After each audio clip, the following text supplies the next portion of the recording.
বাড়ি থেকে নিয়ে আসো, তারপর দিচ্ছি। টিন ভাঙা, পিস্টন ভাঙা, বই খাতা স্যান্ডেল ছিঁড়া এসব নিয়ে আসো। তাহলে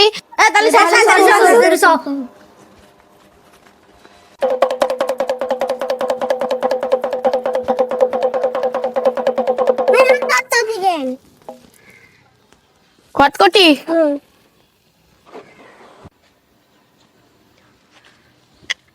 ছোট মনি, আশেপাশে কেউ নেই, 5 টাকার মাল দিয়ে 50 টাকা লাভ করবো।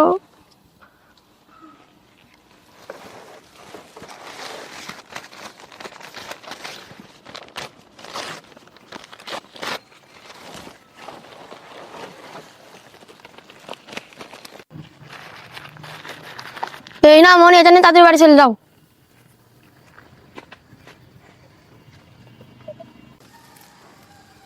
আমার এখনই এলাকাতে কেটে পড়তে হবে, না মনির মা চলে আসবে না। যাই।